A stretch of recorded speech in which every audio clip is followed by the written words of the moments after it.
We'll call the meeting to order. And tonight for our invocation, we have our city clerk, Vita Barone, and followed by the Pledge of Allegiance led by Girl Scout Gold Award recipient, Olivia Mendoza. Will you please stand?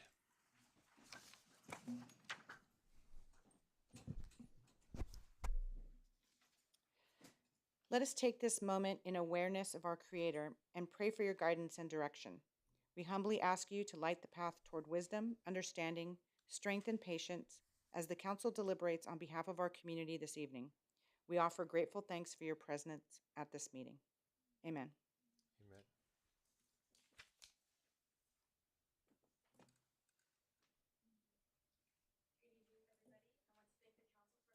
Tonight, I'm very grateful to have this opportunity to be here, so thank you. If everyone could please join me in the Pledge of Allegiance. Put your right hand over your heart. Ready, begin. I pledge allegiance to the flag of the United States of America and to the republic for which it stands, one nation, under God, indivisible, with liberty and justice for all. Thank you.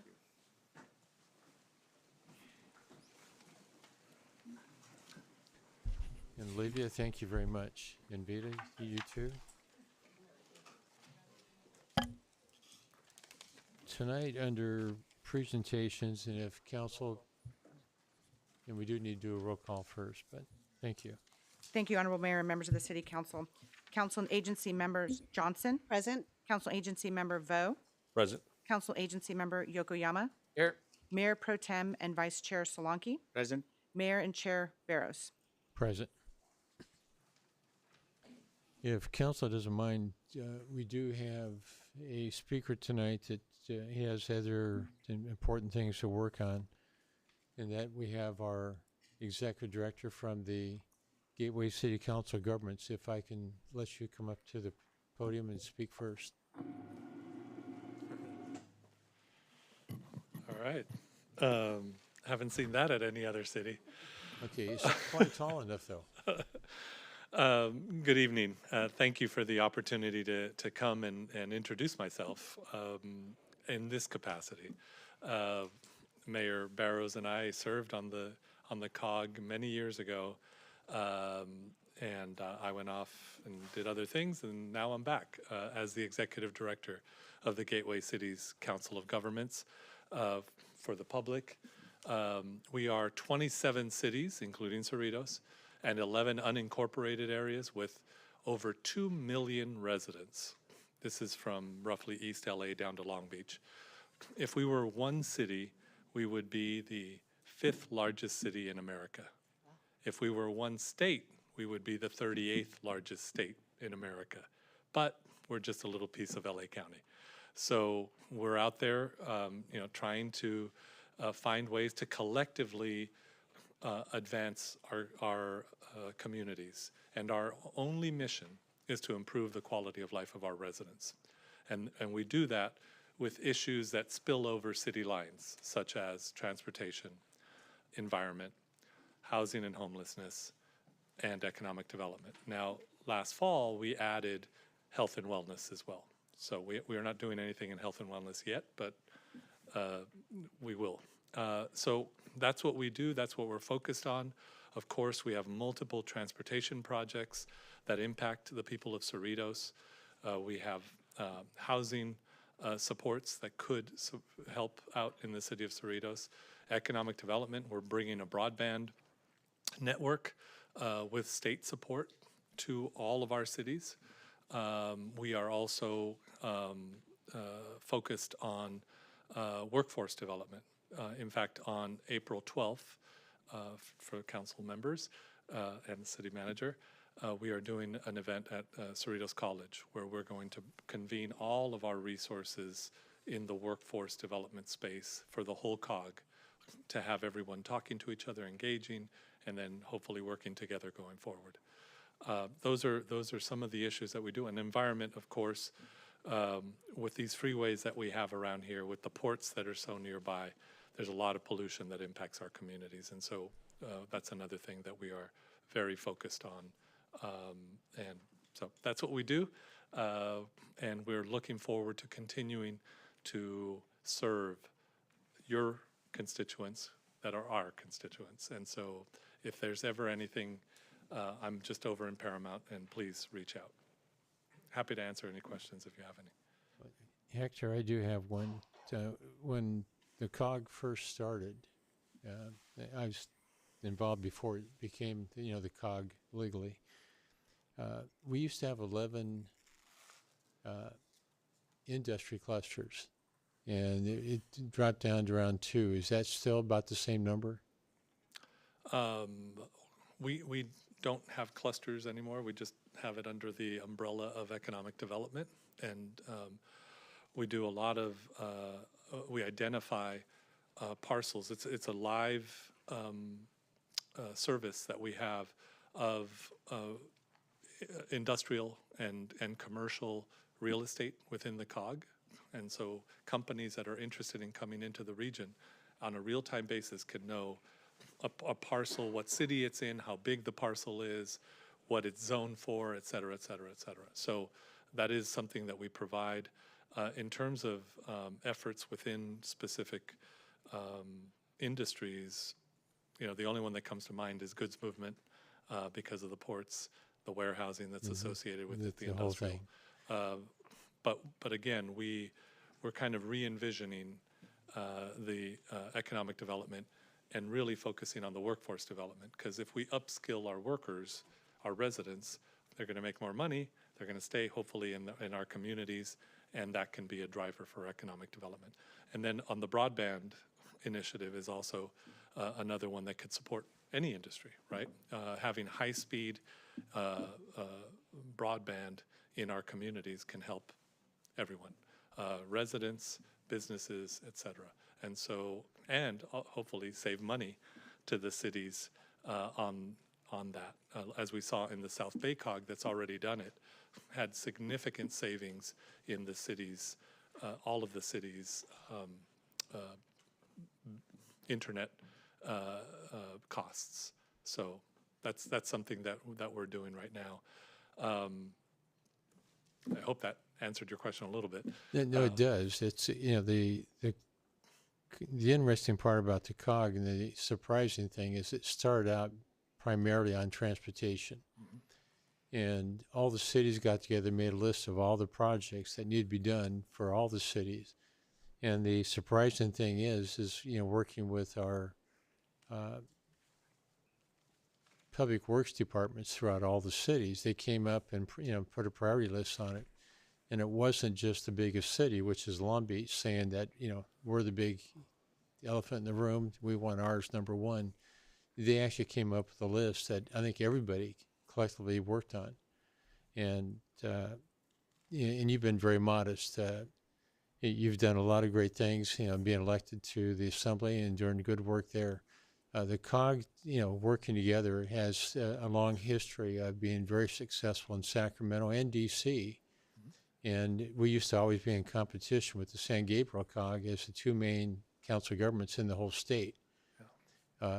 So we've had a lot of success, and I'm positive we're going to see more of that, especially with you at the helm. Yeah, well, thank you. Dick Powers, who started it, I was on the council for 7 years, and he really set the bar for this organization. And it was those successes that got more and more buy-in from the cities over time. And that's why it went from transportation to those other issues that I just mentioned. And that's the obligation I feel, is to go out and find resources, whether it's in Sacramento or DC or the county, to bring back to our area for everyone. And we're going to continue to do that. That's our mission. That's our focus. And Naresh, thank you for serving on the board. Really appreciate you being there and being a voice for Cerritos. Well, I want to wish you a lot of success. Are there any other questions or comments? No, I just want to say Hector has brought this organization to the top notch, and it does an amazing job. And thank you, Hector, for your leadership. Thank you. It's been a whole 8 months. Well, it's good to hear that after 8 months you're getting accolades already. Well, I want to come out and see the folks that I represent, and I represent every one of you, not just Naresh, although he's great.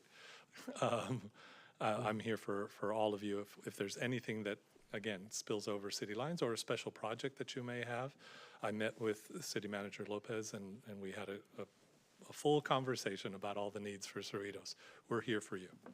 Well, you know, we've had cities ask why we want to help. You know, for instance, let's just say Maywood or Bell, you know, a small city, you know, on the other side, is that if all the cities do better, we do better. And if all we do is work on us, not much happens. Yep. So it's this collective approach has always been the approach that our city has done and has believed in, is that, you know, each city is very important to, you know, the welfare of all of us. And if we're working on issues that have broad appeal, it's easier to sell it in Sacramento or DC, and to get buy-in, to even have, you know, laws changed, in which, you know, we have had done. It's a way to get, you know, grant money, you know, for the area, and if the area, like I said, improves, we improve. Absolutely. I just today, I submitted 2 letters of support for our city's projects that to Senator Padilla. He does an earmarking process, and they asked for support, and I did the letters and sent them along because, again, whatever helps any one of our cities helps the whole region, and that's our obligation. Okay, for those that are watching home in the audience, when we make a request, you know, like we have for a bridge, you know, to update it, and you ask your congressional member and they put an earmark in, it's got to go through the Senate, and they divide up the money and things get shifted around. And it's not the fault of any congressional member if it doesn't quite get the funding that everybody's agreeing to. It just depends on how the money flows, you know, throughout the whole nation, and what comes to California and how it's broken out. But the important part is that I know you, and you know Padilla. I've known him for years, and he's on the city council. But those relationships are critical. Yeah, and Senator Butler, our other U.S. senator, is actually speaking at that workforce development conference I just mentioned. It may be the first time we've ever had a U.S. senator at one of our events. Oh, that's good. Yeah. And I don't know him at all. I wish I did, but I don't. Come after November, it'll be somebody else. Yes. That's just an interim Yeah, I know. position. Okay. Well, Hector, thank you very much. And Thank you. I didn't want to make you wait until later. No, I really appreciate it. And again, if there's ever anything, please, you know where to find me. Okay. Thanks a lot. And feel free to call on us, you know, if you need help in Sacramento or DC, you know, we'll be there. Believe me, I will. I know where to find you, Bruce. You always have. Thanks a lot. Okay. Thanks again.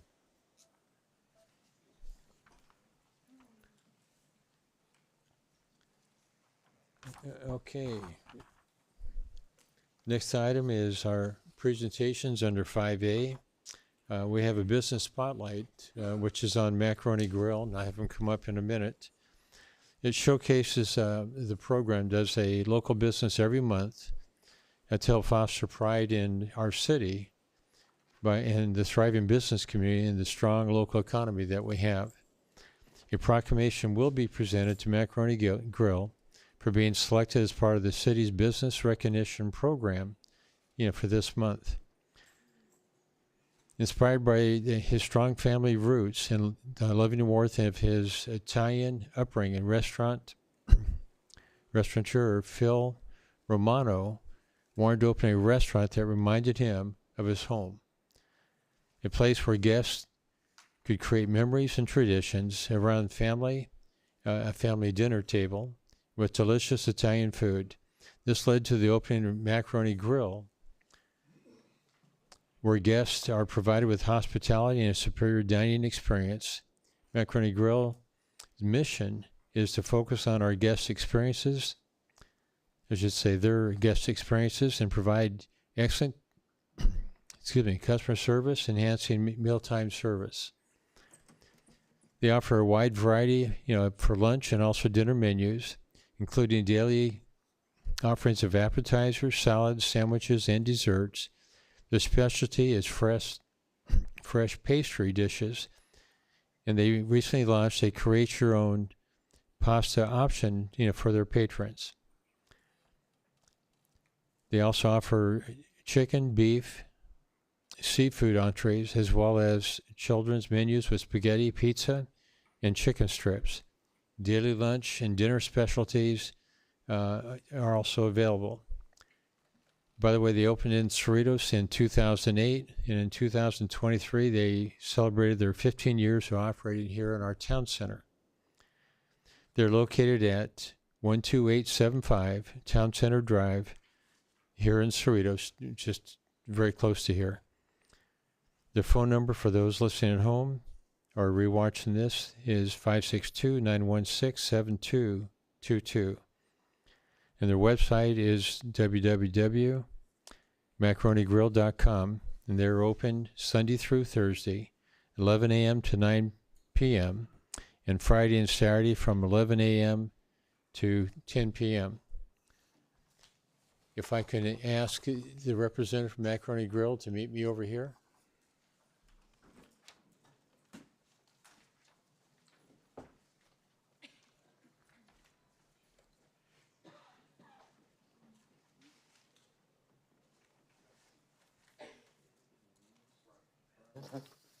I'm Bruce, obviously.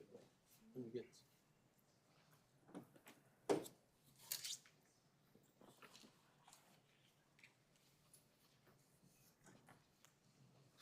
Just turned on now.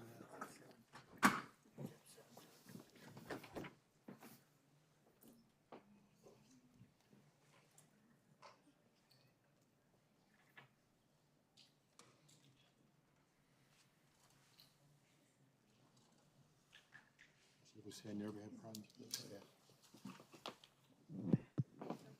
Sounds like it's on. Working great. So I did it. You just had to walk out and that's all it was, right? Okay, well, Brian, we have the proclamation here to recognize what an asset you are to the community. And would you like to share anything about your restaurant? Yeah, sure. Well, yeah, I think I'm on camera. They say the camera add 10 pounds, so I'm in trouble here. But, yeah, so like the mayor said, we've been in the Cerrito Town Center for the past 15 years. I think our success and longevity comes from truly taking pride in being a guest-first organization. Every day, every shift, our goal and our mission is to exceed our guests' expectations. And we do that through great food, great service, genuine hospitality, right? We specialize in special events, weddings, baby showers. We have a great special events room with a fireplace. We also, catering is one of our specialties. So any one of you, we would love to cater your next event, okay? So once again, thank you for the recognition. Thank you. If I can ask my colleagues to come up, for a photo op. I'll let you hold this. And by the way, if you tilt it this way here, the front won't be on it. Okay. So you go over here.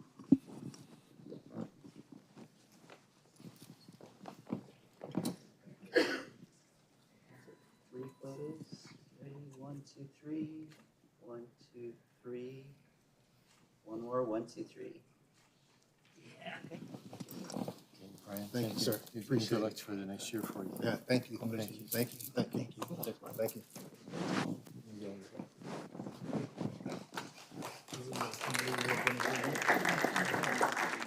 Hey, Brian. Yeah. Hey, Brian, we have one more here for you. Okay. Hey, Joe. Joe, did you want to say something? Okay. I apologize. And our next proclamation is for our Gold Award winner, achiever, I should say, Olivia Mendoza. Can you come up, please? The Gold Award, we're more used to seeing, Boy Scouts here, with their Eagle Scout Award. The Gold Award is only achieved by about 5% of the young ladies that go through the program. And Olivia, what I'd like to have you do is to share a little bit about what you had to do to accomplish, your award. Yeah, well, for my project, we have to have a title, and my title of my project was Goal Getters. And what I did was create a week-long soccer camp at Cerritos High School, where I let anybody who's interested, specifically just younger girls who are interested in soccer and playing at a higher level. They were able to come to my camp and learn from my high school teammates who were all able to play at high levels and pass on their skills down to these girls who wanted to come.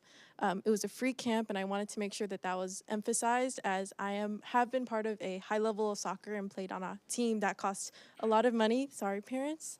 But I recognize that it is a financial commitment, and a lot of people may not be able to do that. And so through my camp, I hope to provide them with a free opportunity where they were able to learn from people who did have that opportunity to pay the money and get the higher level training.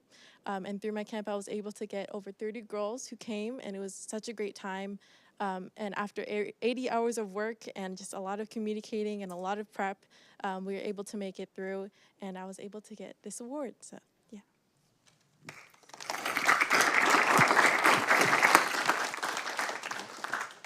Yeah, I'd like to have my council colleagues come up again.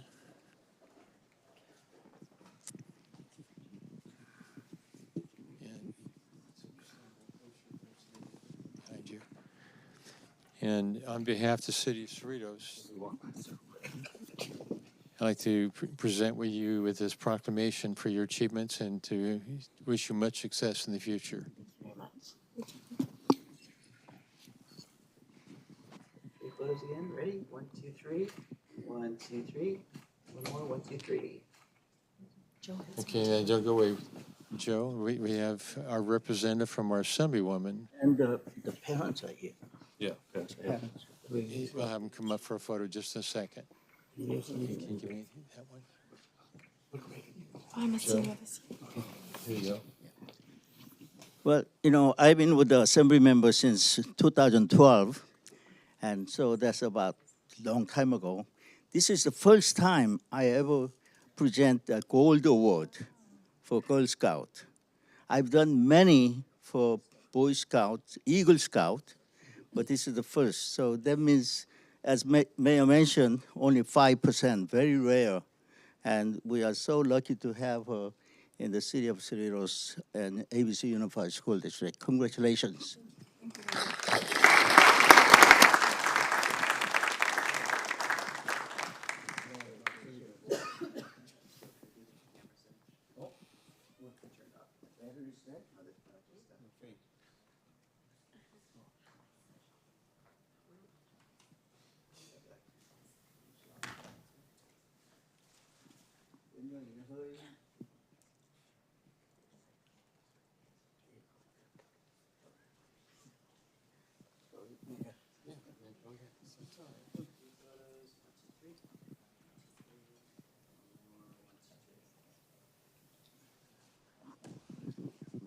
Okay, Olivia, would you like to have your parents come up for a photo?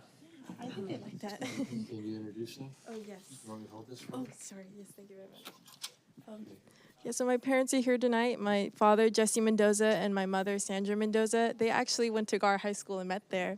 And so they've been living here all their life. And we're really happy to be part of this city. And the benefits that have come out of it are just immense. So thank you.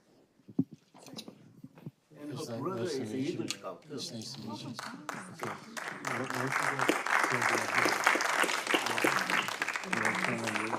Okay.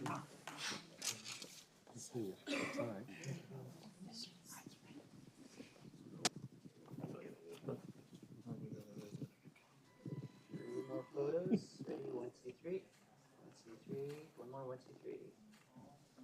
Thank you. Thank you. Congratulations. Congratulations. I know some family works on this. Congratulations. With Olivia and Nana, who are sister tutors. Oh, yes. Are you good at math too?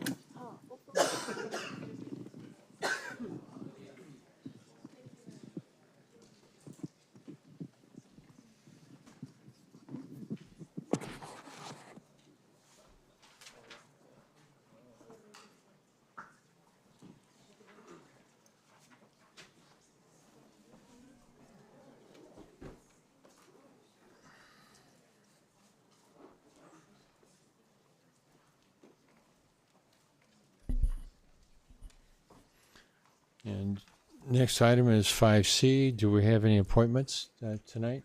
I do, Mr. Mayor. Thank you. Hi, good evening.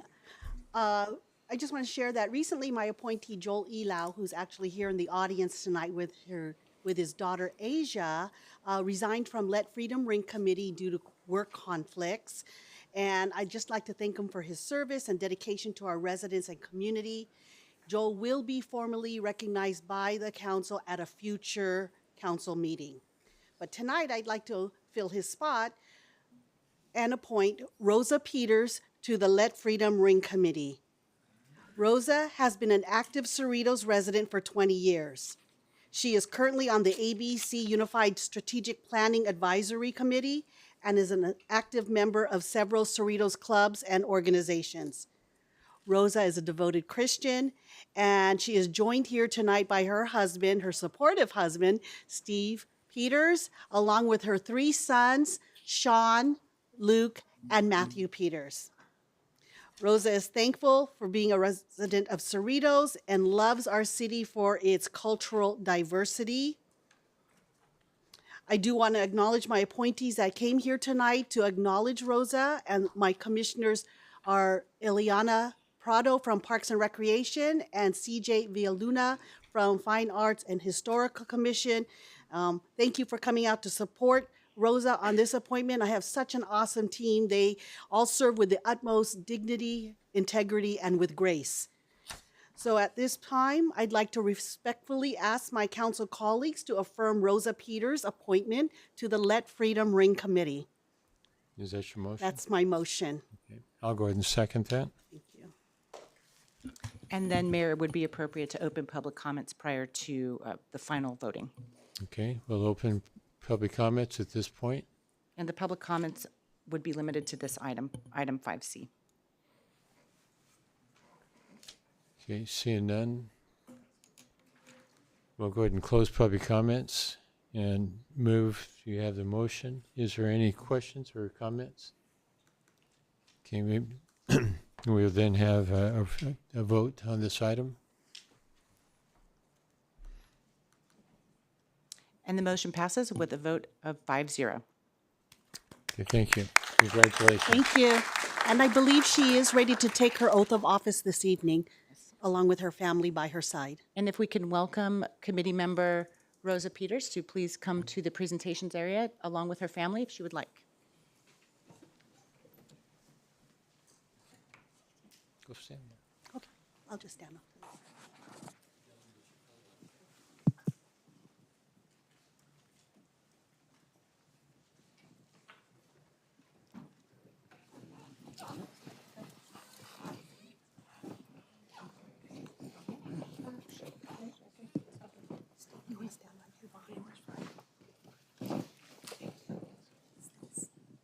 And if I can have you raise your right hand and state your name.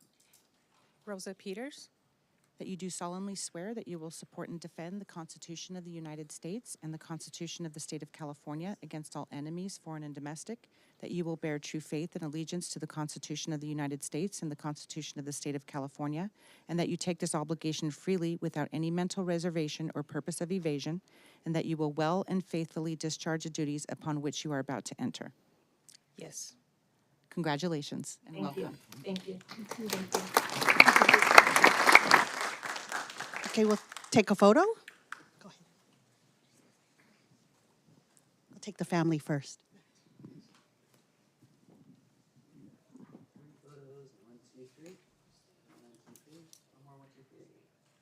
Okay, and I'll join in.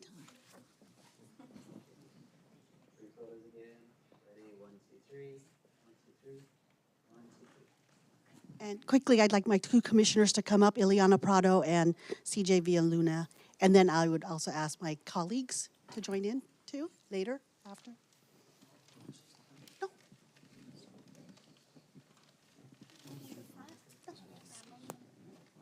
Just scoot this way, okay.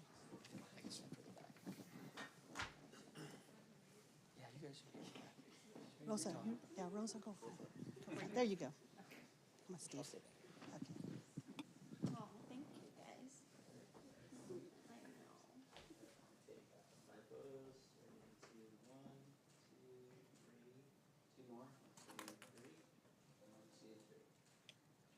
Thank you. And no? Okay. All right, thank you very much. Congratulations.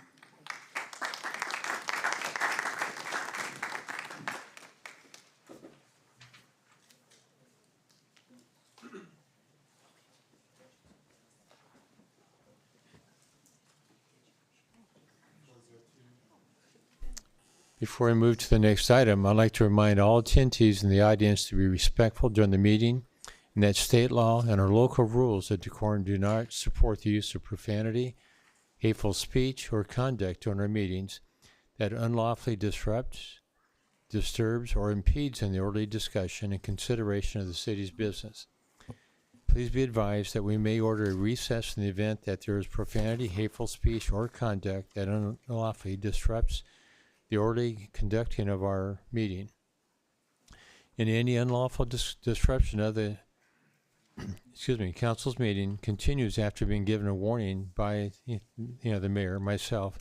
Persons who continue to unlawfully disrupt the meeting will be required to leave the council chambers in City Hall as allowed pursuant to state law. At this time, I'm requesting the City Council to reorder the meeting agenda to consider item number 6, public comments on non-agenda items. After item 11, public comments on the consent calendar will be considered prior to the City Council action on that item. And do I have council consensus to reorder the meeting to consider non-agenda public comments on item number 11, after item number 11? Yes. No.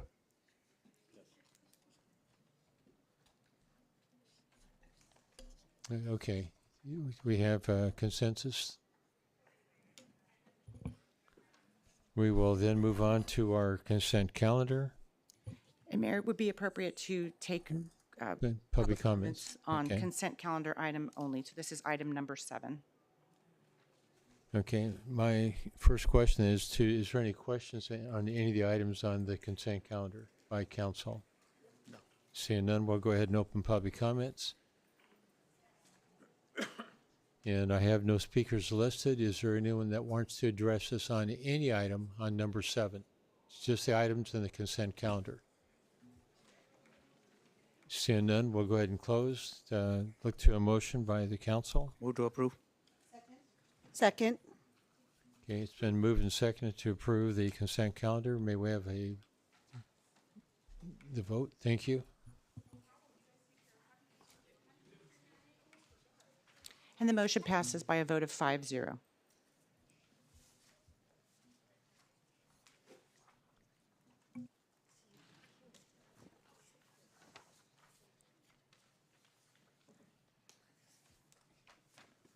Okay.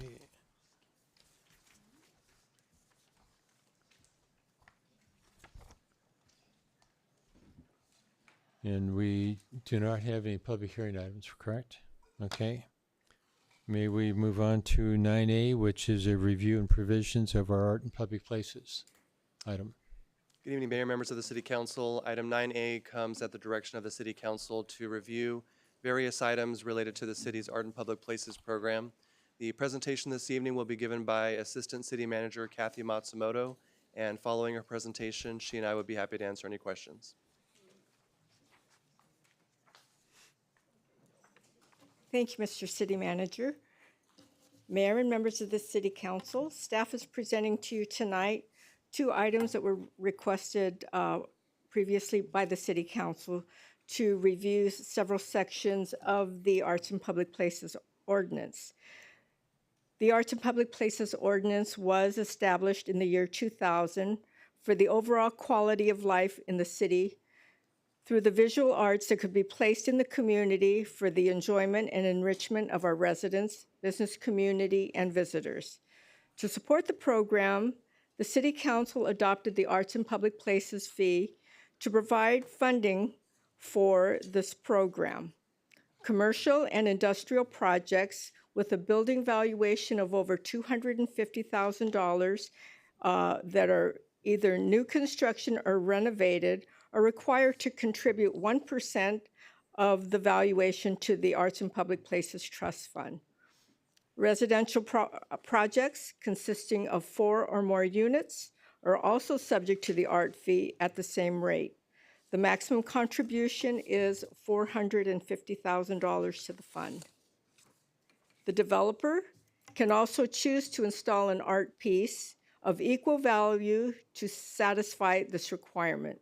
The art piece is subject to review by the Fine Arts and Historical Commission and approval by the City Council.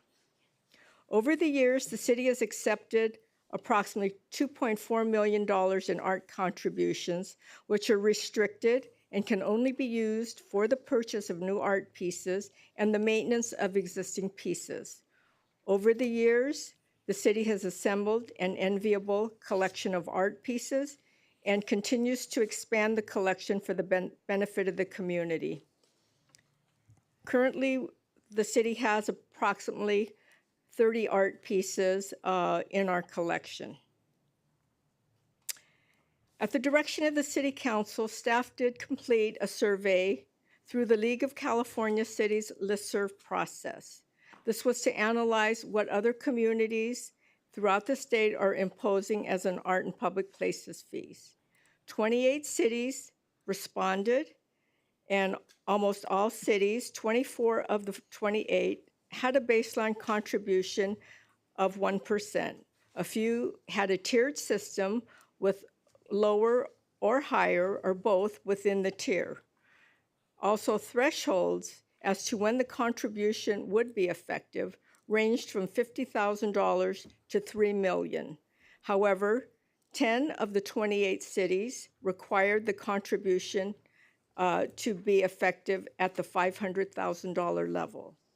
Based on this information, it appears that the city's fee of 1% of the building permit valuation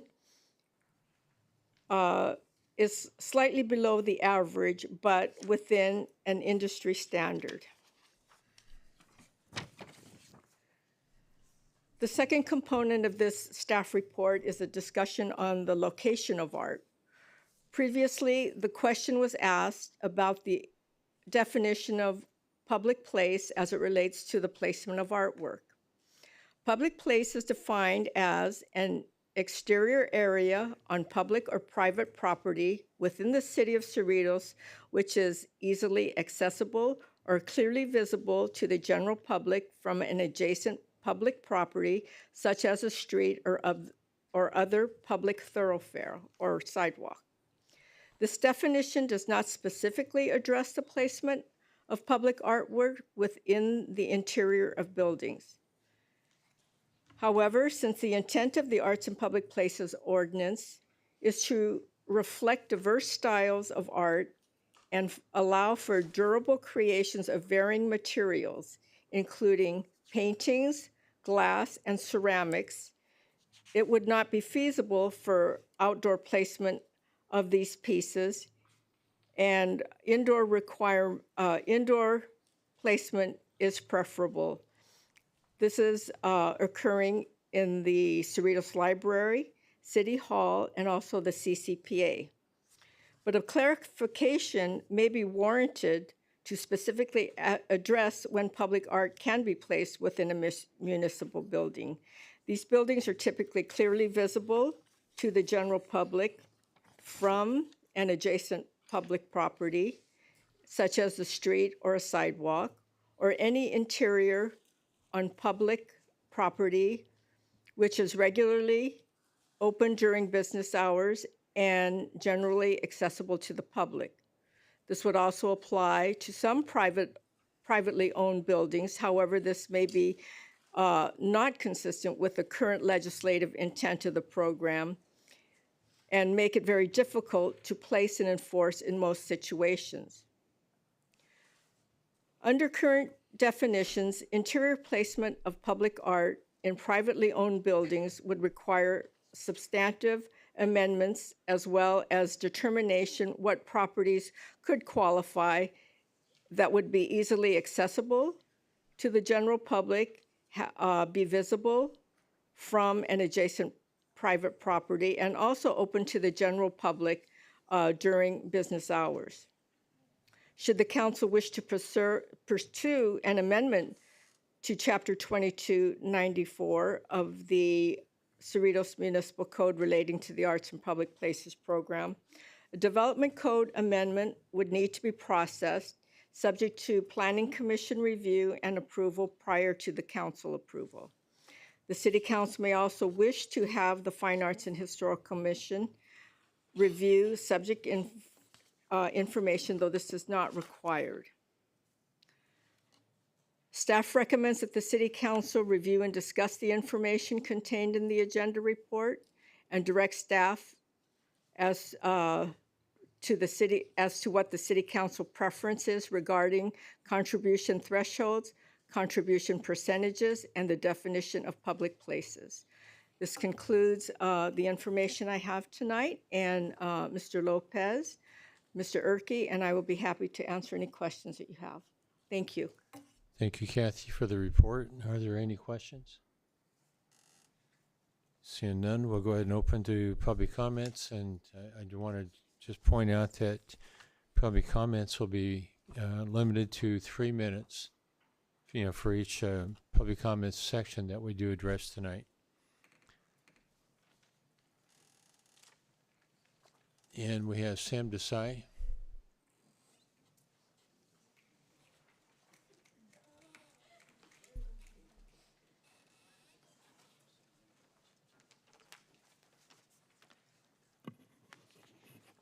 Good evening, Mayor, Council, City staff. Thank you for making Art in Public Places program a solid program, because our city, as you know, has this beautiful art pieces all over.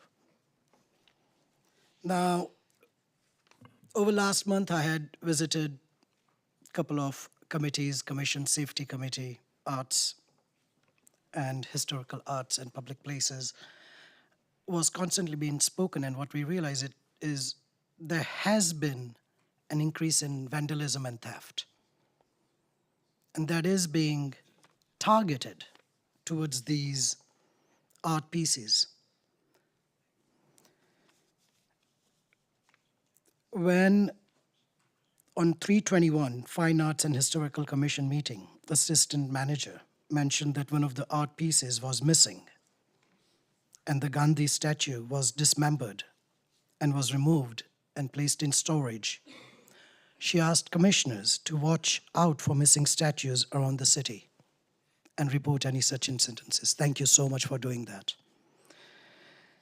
And then seeing no response from the commission is not giving much hope. Our commissioners, we just invited another individual to be part of our commission. They're also responsible, and they get to do something more than just sit. They have to be and see where the art pieces are. Now, how can city help with deterrent? Now, obviously, city educates property owners, remind them to purchase insurances. But sadly, manager knows nowadays it's very difficult to get insurances. So we have to be proactive and come up with some sort of mechanism that when we are spending and when we are collecting monies, that we have some sort of maintenance program now in place. Very recently, Safety Committee, there were some challenges with vandalism, theft at the residential level, and they did recommend a couple of other initiatives, and I hope that city does pay attention, that, maybe it's time to change the threshold from $250K, because art pieces are becoming very expensive, and we get to think a little bit ahead, and I hope you will really discuss this. Thank you. Thank you, Sam. Is there anyone else that wants, I said thank you. Thank you. Is there anyone else that wishes to address the council on this item?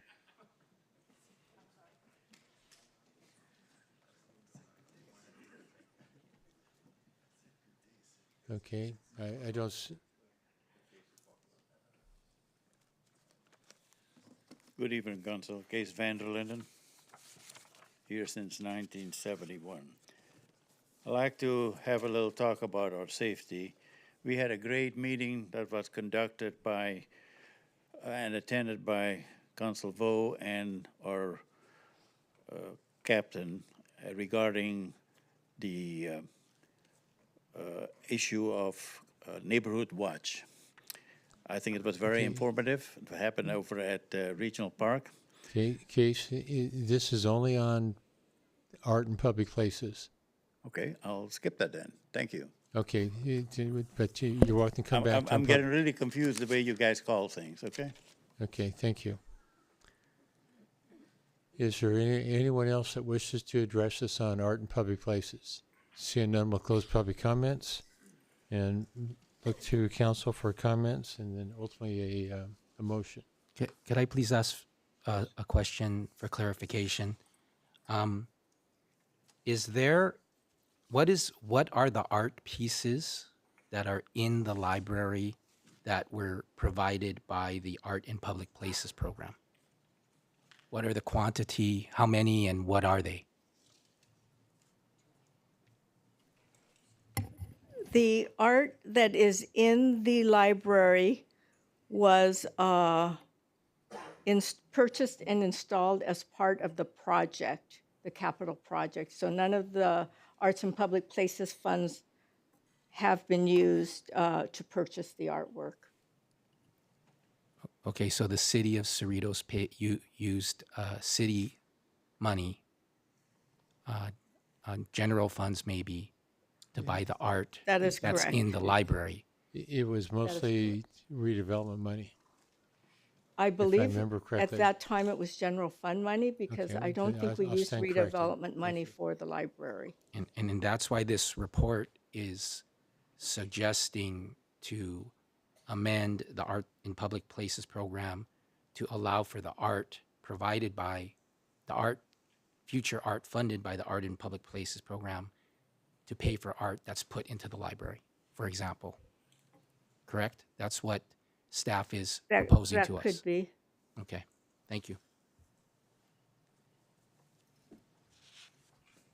I'd like to make a comment as well. So one of the speakers came up and talked about the possible theft of art pieces, and I appreciate this new amendment to it because it will allow us to put pieces that are a little bit more secure in art and public places, like in city facilities. So I like that amendment that staff has suggested in regards to clarification of art in public places. So I think in doing so, like was mentioned, that we'll be allowed to put art in public places inside city facilities to protect them, because the city of Cerritos is very well known for all the artwork in our city, and it's not just in this city, but other areas of the region that art pieces are being stolen, and so we need to protect our pieces here in Cerritos, and so I like the clarification to allow us to do that. So with that, when the time comes or if the time's near, I would like to make a motion to continue the policy of the city with that amendment of art in public places. Okay. I'll second that. Okay, I'd like to then see if we can do a friendly amendment to it, because when the program first went into place, Kathy and I went to a couple other areas like Sacramento to go ahead and look at the programs, how they're being done statewide by other cities. So the numbers we have in here, the dollar amounts were dollars from 20-something years ago. In fact, almost 24 years ago. And I'd like to have our numbers adjusted with inflation from that time period, so the 450,000 would move up to whatever the inflation rate has been on a cumulative basis from 24 years ago, so that it has the same impact, the same value in purchasing public art. So you're saying you want to change the cap from 450 to higher? To whatever that number is. It's there's, you can go online and it'll tell you what like a dollar cost back then or buys versus what its purchasing power is today, or what it has to be at to buy the same amount of stuff.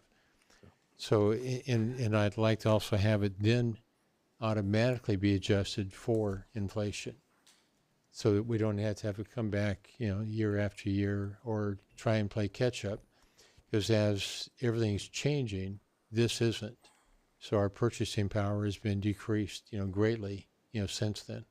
Okay, yeah, no, that's a great idea. I'll accept that amendment. Okay, and with the second? Second. Okay. And then, Frank, on page 3 and the bottom of the third paragraph is what you were referring to, is that correct? The part in italics? Yes.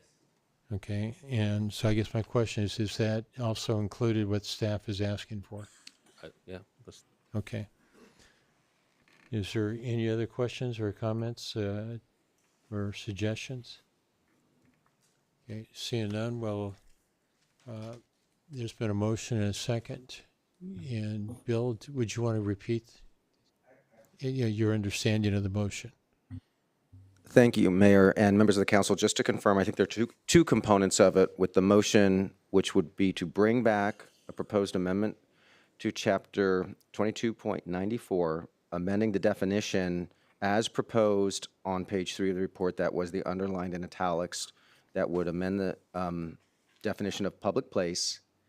And then the second component of the motion was to adjust for inflation, I believe, from the start date of the program. And was the number the cap to adjust that for inflation? Yes. Okay. Does that sound correct? Okay. That Yes, would it be does. the motion, and there is a second on the floor, and it's appropriate for the council to vote. Okay, I have one question. In the staff report, Kathy, you mentioned, if you don't mind just holding off the vote just for a second, that the lower threshold may cause problems. So with the lower threshold, would you recommend that we increase that also?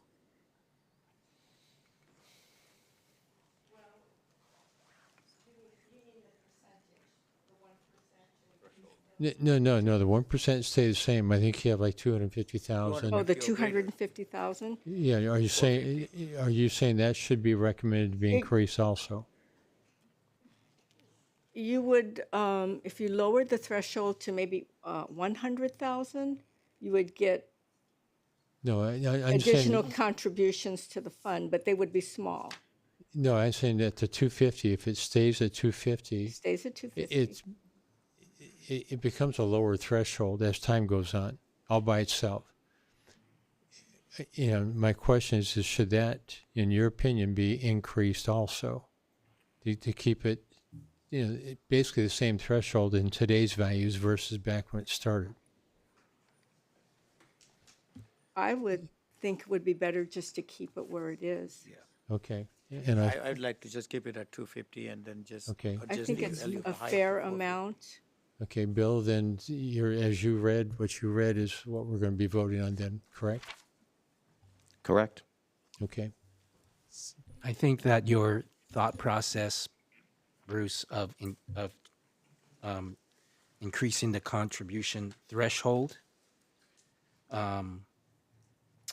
is consistent with also increasing the contribution percentage.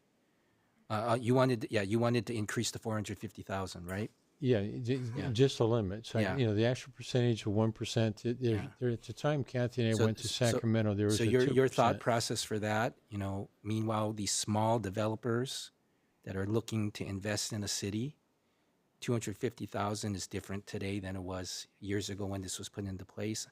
I'm worried about the deterrent to developers coming into Cerritos, but the most important thing to me about this motion that you guys are making is protecting the art in our public, by putting it in our public facilities. That's why I'm willing to compromise and vote for this, because the important thing to me is being able to have this art in our public facilities so it's protected from theft and crime, which has been happening in our city too often. But I am worried, you voiced the concern, I am worried about the deterrent to developers coming into our city and building smaller projects. Thank you. Okay, just thank you for that. Bill, this is coming back to us, right? That's correct. It does have to go through the process as the Assistant City Manager mentioned. It would be a development code amendment, so it has to go to the Planning Commission first for a recommendation, and then eventually would come back to council. Okay, and on that point, if, the thought process on the 250,000 changes, we can amend that part at that time. That's correct. Okay, so it's not 100% set in stone, but if, everybody's thoughts lies where it is, there's, at least 3 votes, to do that as of right this moment. Okay, can you guys please vote at this point? And the motion passes with a vote of 5-0. Okay, thank you very much. And let's move on to 9B. It's proposed amendments to the Cerritos, meeting schedule that we have. This should be a very short item. Yeah, Robert? Thank you, Mayor. This item will actually be presented by City Clerk Vita Barone. Thank you, Mr. Lopez. Good evening, Honorable Mayor and members of the City Council. In consultation with Mr. Lopez and our executive management team, the item before you this evening is pursuant to City Council consensus direction at its last meeting to consider canceling the Thursday, October 24, 2024 regular meeting and scheduling a special meeting in its place. Staff has reviewed the public meeting schedule and is offering the dates of Monday, October 21st, or Monday, October 28th as alternative special meeting dates. For scheduling purposes, there is a preference to recommend Monday, October 21st for the special meeting, as the first meeting in November has already been canceled and rescheduled to Monday, November 4th. If Monday, October 28th was selected instead of October 21st, then we would have 2 Monday special meetings back to back. This concludes my report, and it would be appropriate for the City Council to open public comment on this item prior to any final decision-making. Thank you. Okay, Vita, thank you. Are there any questions? Yes, please. What is the event that is in conflict on October 24? Thank you, Honorable Mayor and members of the City Council. I believe there is a new event scheduled at the Cerritos Center for the Performing Arts, and I can defer to Mr. Lopez or our theater director to comment on that. I'll defer to Mr. Tilkey to outline that event. Good evening. That is the. Jeff, did you have someone else you can defer to also? Sure. Yeah. Good evening, Honorable Mayor and members of City Council. That evening, the 24th, Cerritos Center for the Performing Arts is pleased to present a concert by Nick Carter. It is a highly anticipated concert we're expecting it to, if not sell out, come close to being sold out, and there was a lot of interest of city staff and potential council members attending, so I think that was the reason for the request to move the meeting. Is this event an official event for a city council to attend? Not to my knowledge. It would just be a normal. Yeah, it would just be a normal program. So we're changing the council meeting just to council to attend the show.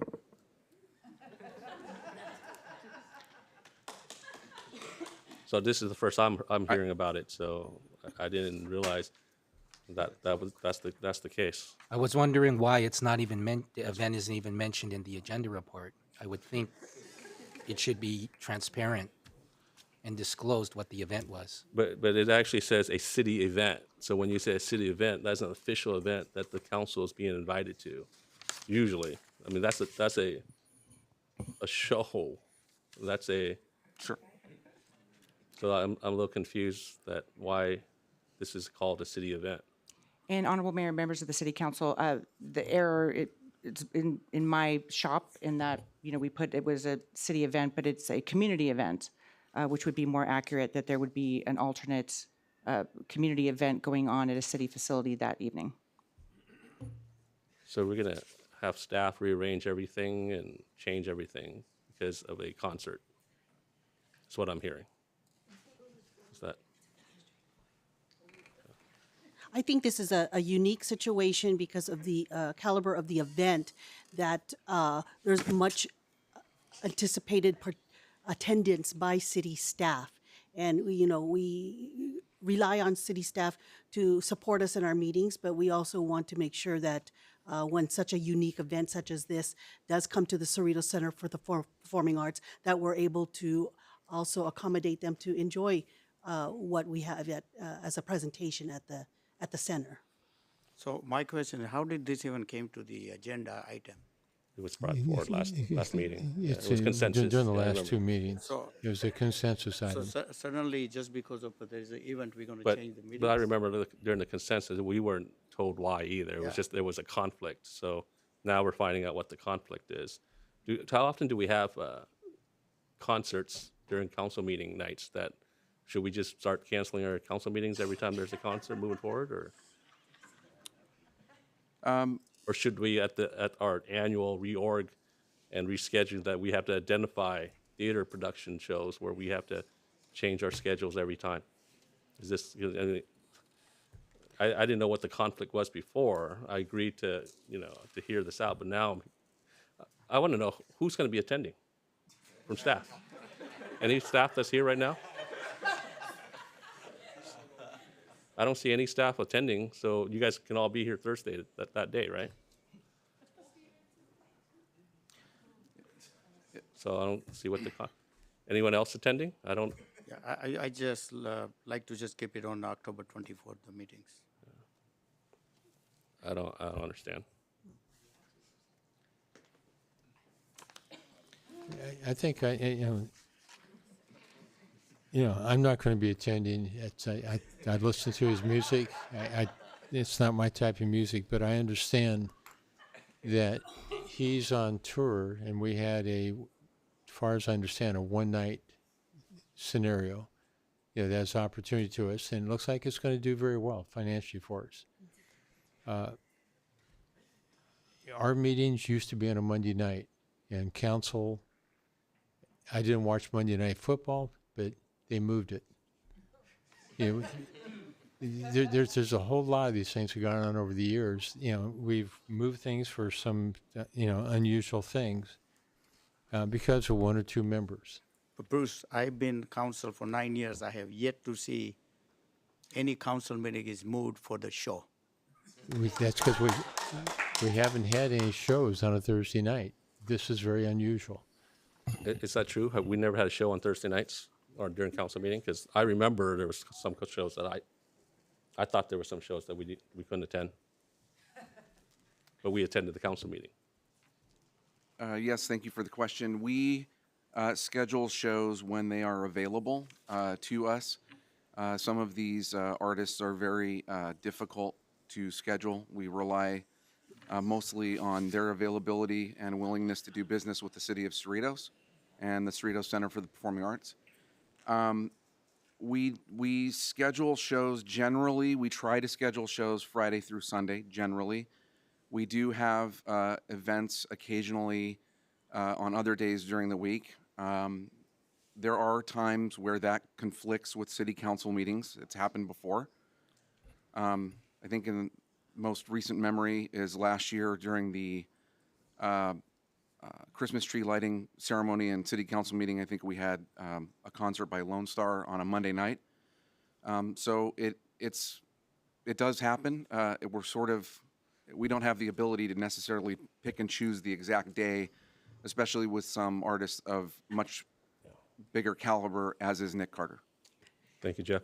I agree with my colleague at the very end, Councilmember Yokoyama, how this is being presented to us and the lack of transparency and almost a little bit of why it's presented this way, just so, well, I mean, I just asked if any staff member, the concern with staff members can't attend, but I don't see any staff member. I mean, maybe Jeff, you might have to because you're the theater director, right? But I just don't understand why we're reorganizing already a preset date that we all agree to, and the way it's being presented to us is, kind of concerning to me as well. So yeah, it doesn't pass the sniff test. So I just want to take this time to really acknowledge the work that our executive director at the theater has done for the CCPA in the last season alone. His first year, he has really brought in shows. I've had extensive conversations with Jeff, And it's not easy to schedule shows or to pick nights that we want to have our shows because of the schedule of the artists, the route that they're taking.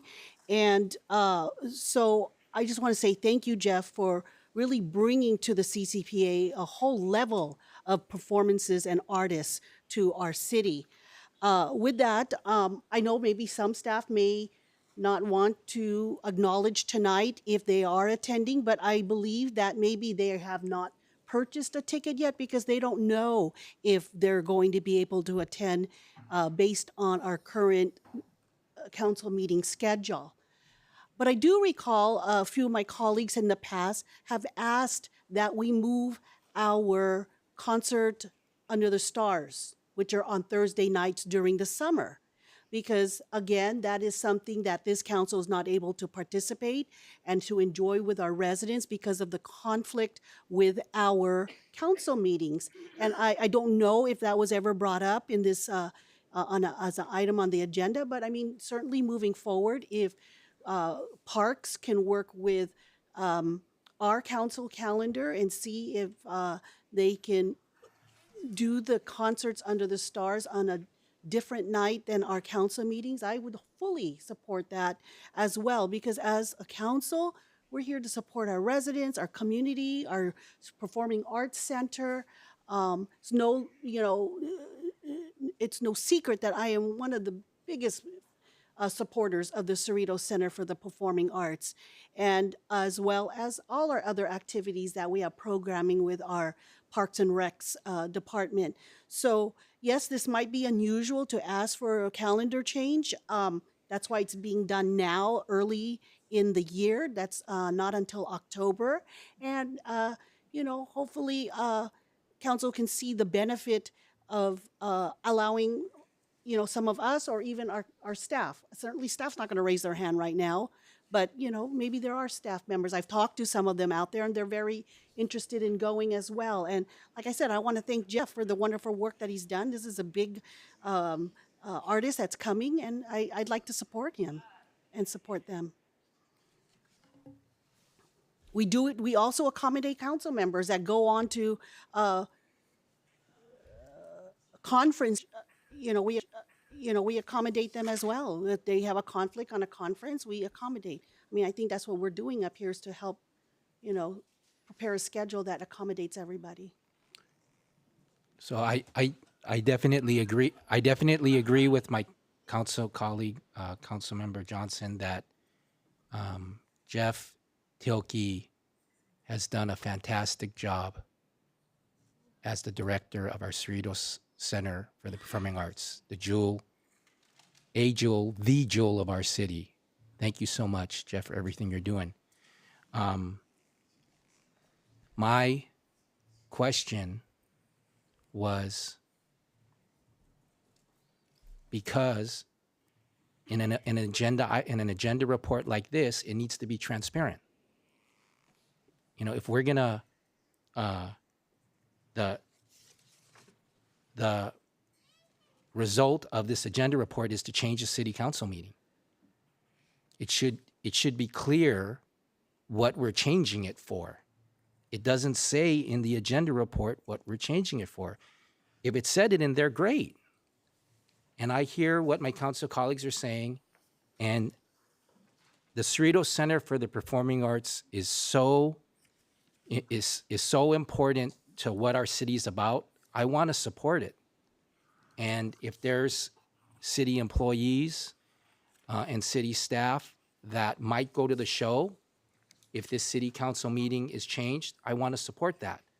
My point at this moment is just that the agenda report should have been clear so that the public knows, so that they know why we're voting to change or not change the meeting. I want to be supportive of our city and our Cerritos Center for the Performing Arts and our residents who care about our city council meetings, but also want to see Nick Carter. So I want to give them the chance. Like, Nick Carter's not going to change the date of the show, right, Jeff? Correct. It Okay. is a locked date. Yeah, so, And that was a rhetorical question, by the way, Nick, by the way, Jeff. So I want to support our residents and our staff and all of you who want to watch our city council meetings and attend our city council meetings and also watch the show. So I will vote to change the city council meeting to a date that might be agreeable to the rest of my colleagues. My point was it just should have been in the agenda report on why we're changing it. So that part of this discussion, we would have just all of us would have just gone past that part of transparency.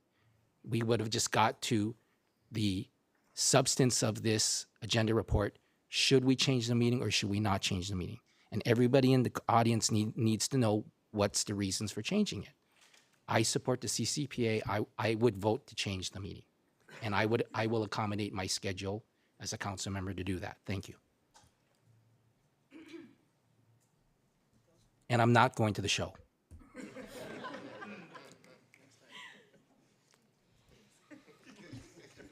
Looking for a motion. Do we have no public comments? We already had public comments. Okay, I'm going to make a motion then that we move our, Did we open up public comments? No, I thought we did. We did? We did?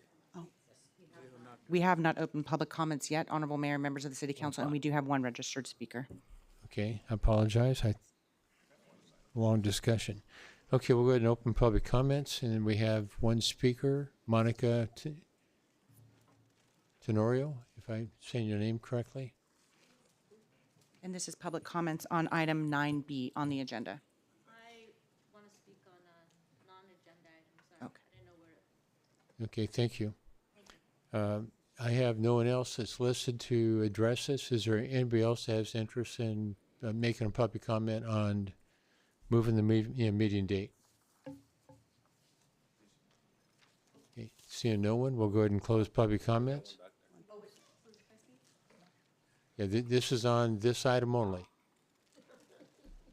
It's on it's on moving the meeting date. It's a Backstreet Boy coming to Cerritos. It's a big deal. I know that not all of you are of that age, but as a 30-something, it's a really big deal. So I do understand some people's desire to move it.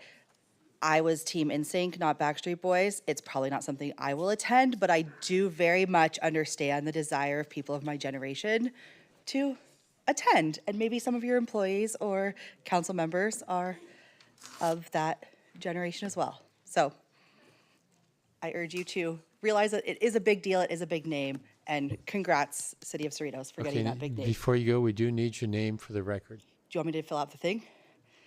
Yes, that'd be fine. Okay, thank you. Thank you very much. Is there anyone else? Seeing none, we'll go ahead and close public comments. And Linda, you started to make a motion. yes, I'd like to make a motion then to move our scheduled October 24th meeting, city council meeting, to move it to Monday, October 21st. That's my motion. Second. Okay, it's been moved and seconded. Is there any comments at this point? So go ahead and do a vote. And the motion passes by a vote of 3-2.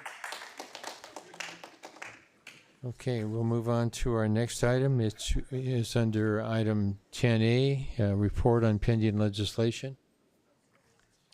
Mayor, staff does not have any items to report on pending legislation. Okay, Linda, I think you have. 10B. You wanted to talk about some pending legislation, though.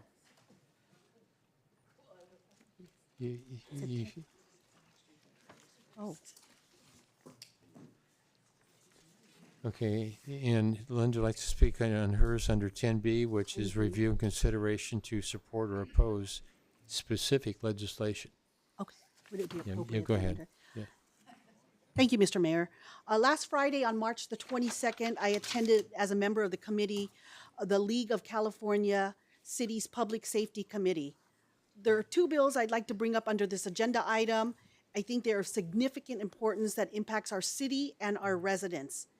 One of the bills that I'd like to bring to my colleagues' attention is AB 2943, authored by Assemblymember Zeber. It addresses the crime of shoplifting. I've had several discussions about this bill, AB 2943, with our city attorney, Bill Erkey, Assistant City Manager Kathy Matsumoto, and our lobbying firm, Gonzalez and Sons, up in Sacramento. Both the League of Cities of California as well as Contract Cities Association have taken a position to support the current bill, but with amendments. The California District Attorneys Association has proposed a few amendments that would address the retail theft crisis and hold professional and repeat thieves more accountable. Per the CDAA, currently as the bill stands, AB 2943 does not address the problem and will have little, if any, impact on the crime wave our cities are experiencing. At this time, would like to please ask our city manager, Robert Lopez, to ask staff to provide a brief summary of the bill. If I may defer to Assistant City Manager Kathy Matsumoto, who can give some additional background on that bill. Thank you, Mr. Lopez. Mayor and members of the City Council, this bill that was authored by Assemblymember Zeber was introduced to address retail theft, the retail theft epidemic, particularly the criminal conduct of professional theft rings and the reselling of the stolen merchandise online. This bill has been reviewed, as Councilmember Johnson presented, and this Contract Cities and the California District Attorneys Association is proposing amendments to strengthen the bill. The author is in the process of also conducting hearings within his district with stakeholders, workers in the retail industry, property managers, and retail industry representatives, the district attorney and prosecutors to seek meaningful solutions, gain a broad perspective, and keep the community safe. The bill is currently before the Assembly Public Safety Committee, but no hearing date has been set. The amendments that are being proposed are to strengthen the bill and to ensure public safety.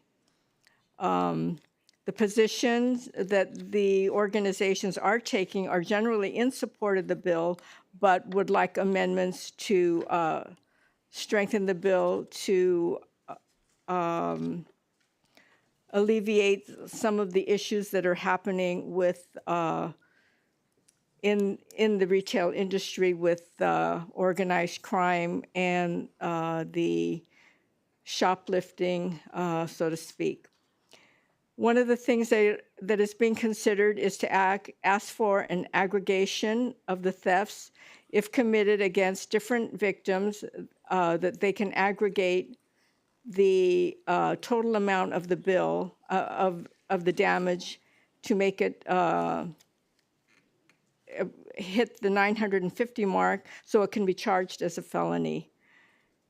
That is the main crux of the bill. The other is deals with probable cause, that unsworn statements obtained by officers from one or more persons when the statements demonstrate probable cause to believe that this person arrested committed the violation. With that, that is the information I have at this date. This is still early in the legislative process, and we expect many more amendments to come to fruition before this completes the review by the legislature. That concludes the information that I. Thank you, Kathy. So I think this is something I'd like to ask for our council to think about.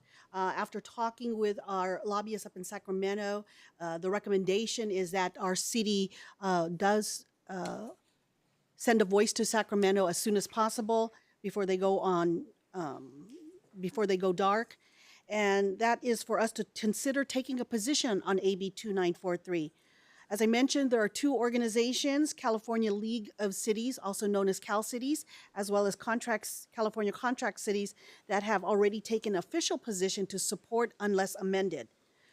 With council consensus, I would like for staff to come back with a full report on AB 2943, including placing this bill on our watch list, and also with this copy to be given to my colleagues on the suggested amendments by CDAA, and a preliminary draft letter to be sent to our legislators up in Sacramento with the following, but not limited to, options: either to take a position to support unless amended, or take a position to oppose unless amended, or any other position that the council would like to consider.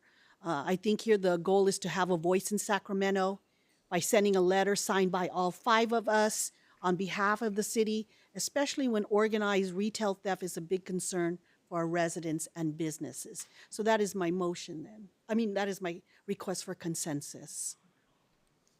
Yes. I think it's going to be an easy yes on that. Yes. Okay, 'cause I think it's unanimous. Thank you. So then, Kathy, it's kind of important that it gets back soon to us. So hopefully during, next month, maybe at the end of the month, we have it at the latest, to send it. It's something that we've been consistently, all the years I've been involved on city council. We've made our voice known. We've been very active, and I'm just glad to see that there's interest to get active again in it. Thank you. And I have one more. Okay. The second bill I wanted to bring to the attention of my colleagues is SB 1037. This bill will impose a fine of $10,000 per month to cities, but not to exceed $50,000 per month on cities that do not enforce the adoption of their housing element revisions. Fortunately for us, for the city of Cerritos, that is not the case with us, and we're in full compliance. However, Contract Cities Association has taken an official position to oppose this bill. I don't think there's anything at this time for us to be concerned about. Thank you to staff for always keeping our city looking good and being in compliance. But I still think that this is a bill that is worthwhile for my colleagues to become familiar with. And I'm asking consensus from my colleagues to direct staff to provide a report only on SB 1037, but with no action required from the council, just so that they would have the materials and resources they can look at. I would support that. Thank you. Yes. Yes. Thank you. Thank you, Okay. colleagues. And Appreciate just, it. by the way, for the audience, our city, like a good number of cities in the state, places great importance on local control. So instead of having Sacramento make all the decisions in how we operate or how you live, we prefer to have local control over, the issues that affect our city directly. Okay, is there any other items from council on this? Seeing none, we'll move on to a report from the city manager. Thank you, Mayor. Members of the City Council, I do not have any items to report this evening. Okay, then from the city council communication committee reports, Frank, I'll start with you.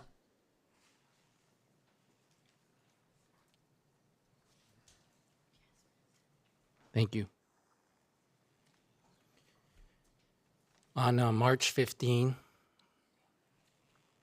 I attended the funeral service for longtime Cerritos resident Benny Wasserman at Mount Sinai Memorial Park.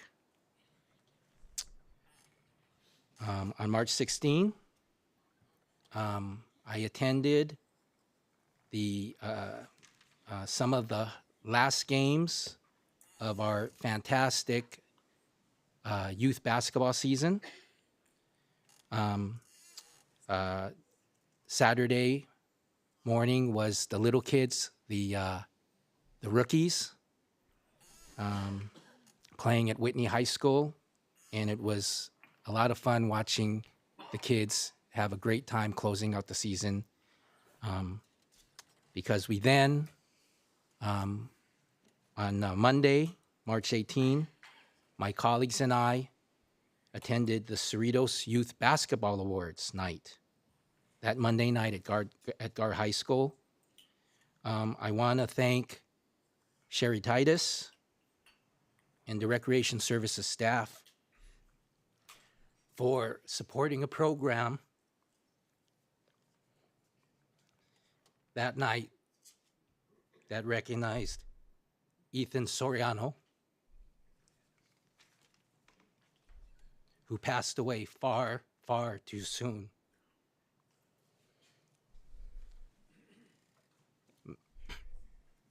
May he rest in power. Last week, I attended the 2024 SCAG Sacramento Summit with our delegation of SCAG elected officials.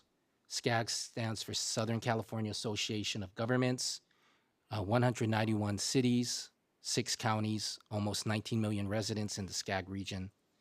I'm honored to be a part of that delegation that met with numerous of our state legislators, including a special lunch with our California Treasurer, Fiona Ma. Yesterday, I attended the State of the College at Cerritos College, our wonderful college for our community, with City Manager Robert Lopez. Robert and I heard the State of the College from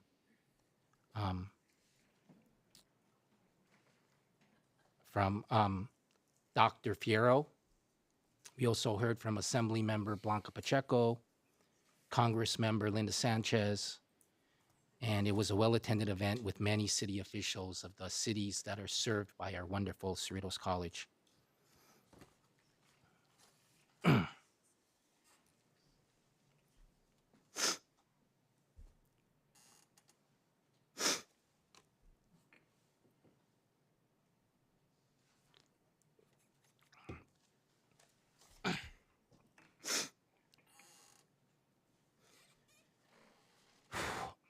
On Tuesday,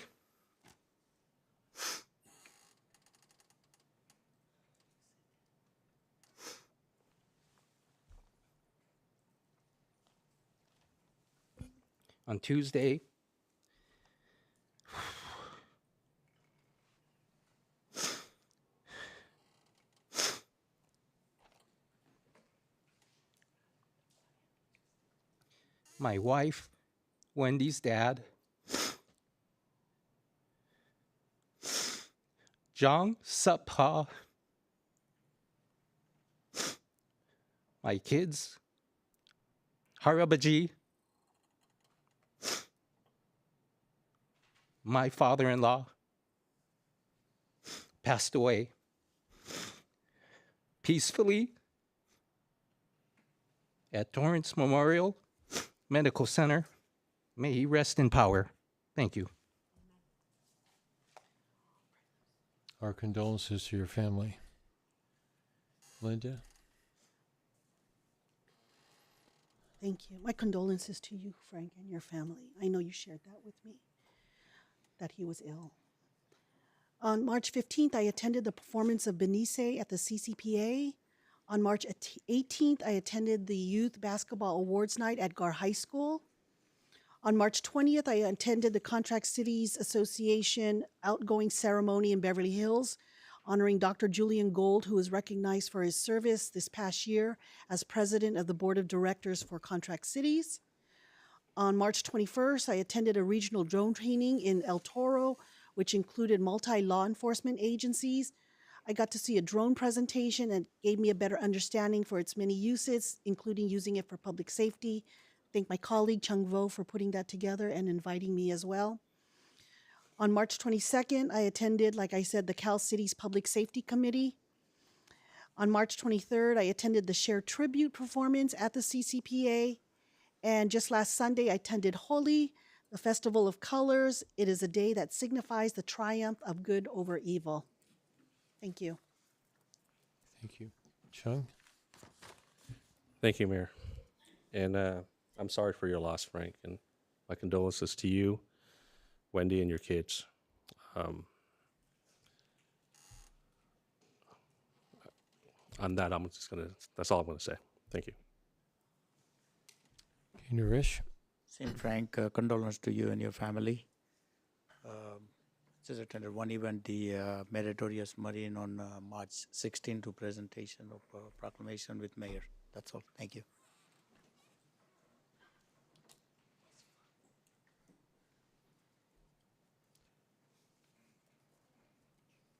I'm going to bring up two things, and Frank, there's no doubt you have a lot of sympathy for you and your family. One thing I promised some other people to bring up, it's a topic that's been boiling around for years, and that is whether or not we should have a elected mayor. I'm not going to be on council to even be considered for it, so it has nothing to do with any desire I have.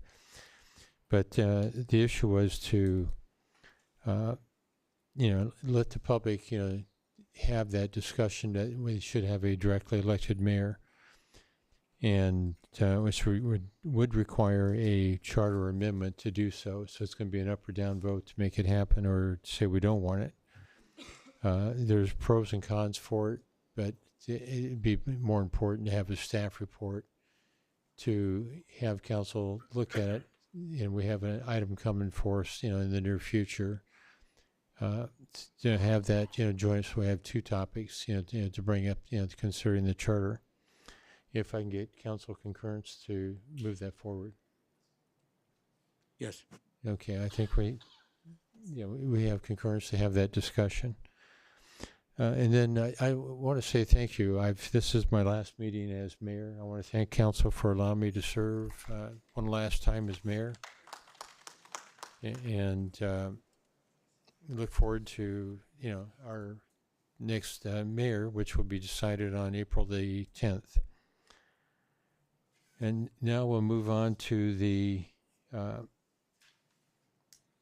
item number 6, which is the consent calendar on items that were not listed on the agenda, but within the subject matter jurisdiction of the City Council on the closed session items.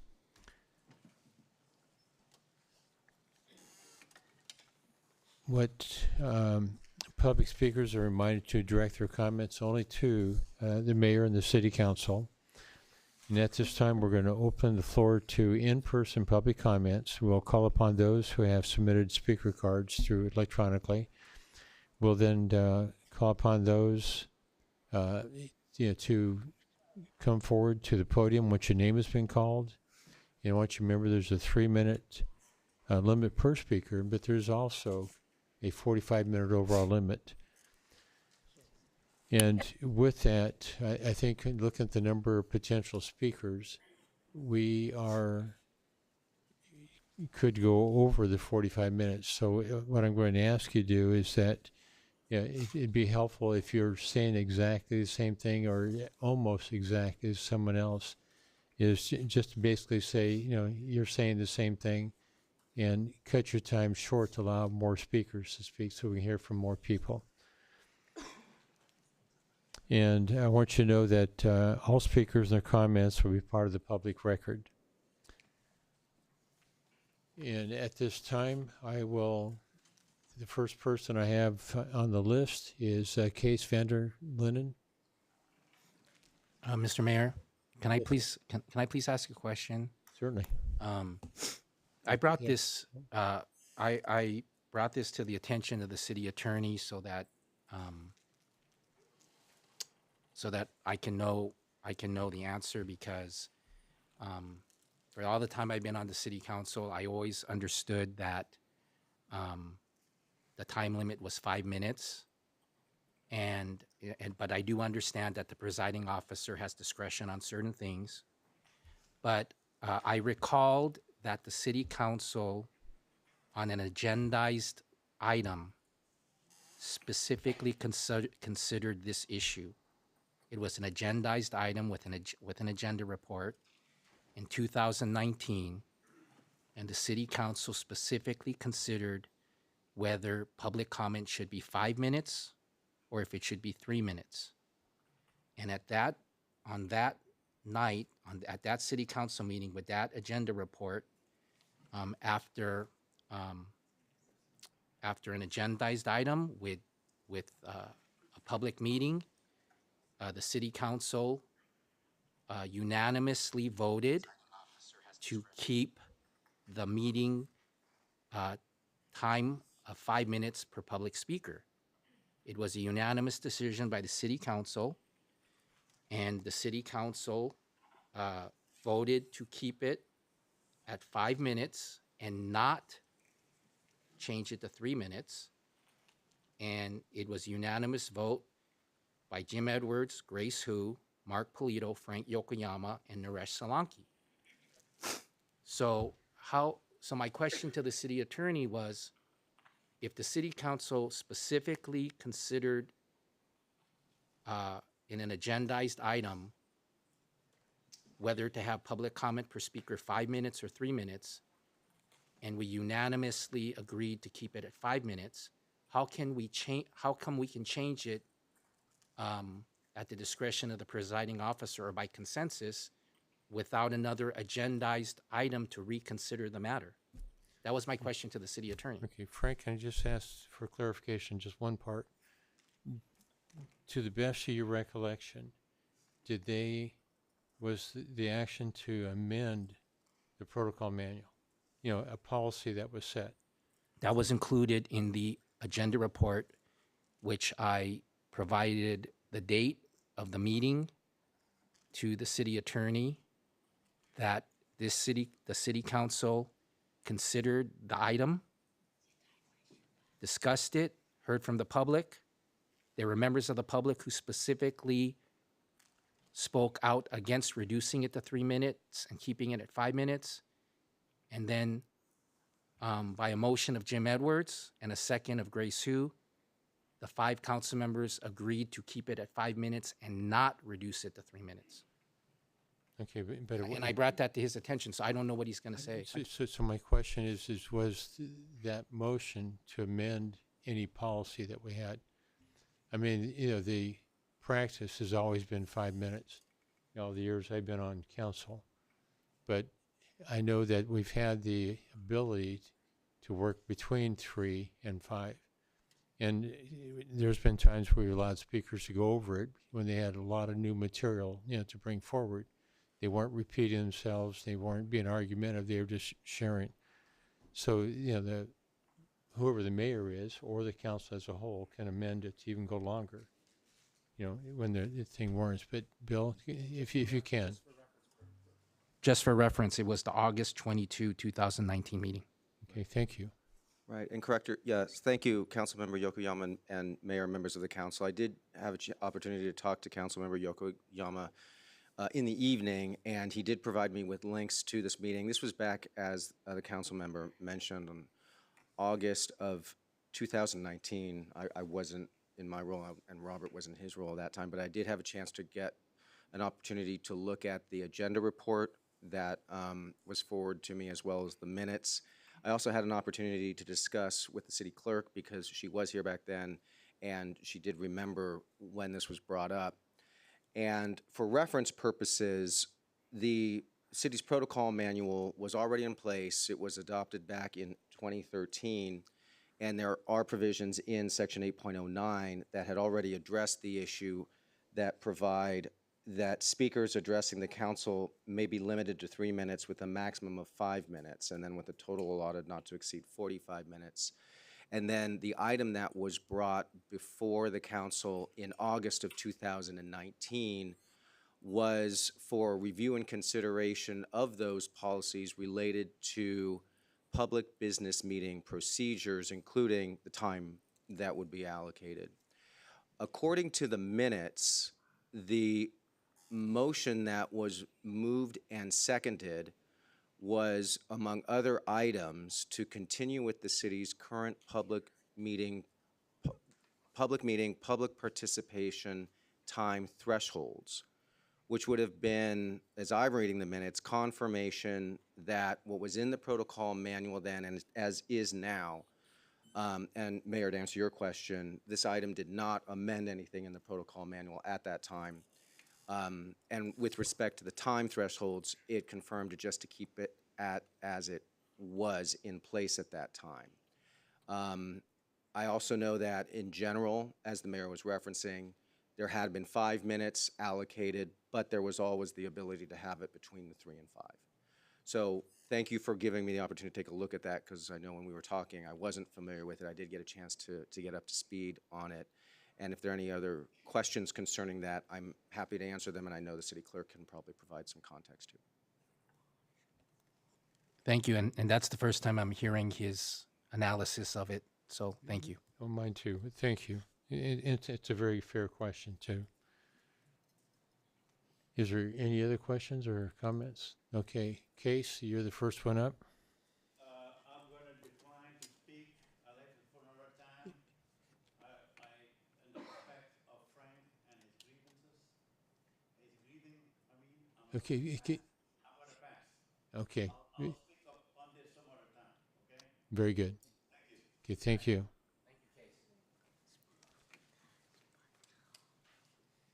Okay, we have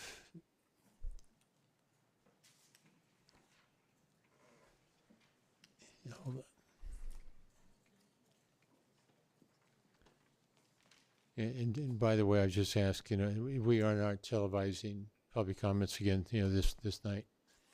Okay, we have Teddy Lloyd.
If we can just give Bill a moment, I'm going to. Okay, thank you. Okay, next item on the agenda is whether or not we're having a closed session. If we can get our city attorney to make some comments on this. Yes, thank you, Mayor, members of the council. Tonight, there are 3 items set for the closed session. Public employee performance evaluations pursuant to California Government Code Section 54957 for the city manager, city attorney, and city clerk treasurer. And with that, if there are any public comments, that is appropriate to be taken on those items now. Otherwise, we can recess to closed session. Okay, we'll open for public comments concerning the closed session items. Is there anyone that wishes to address the council on this item? I had a clarifying question. When you said it was about city employees, what specifically what was that about? Go ahead. Through the mayor, I'm sorry, what was the question? About the public, what we're commenting on. Is it about, like, what about the city employees is that about? Can I get just some more context? Pursuant to state law, there are items where the council can recess into closed session to discuss. Those items include public employee performance evaluations for identified employees. That's what this matter is about. Okay. Thank you for your question. Is there anyone else that wants to address the council on this item?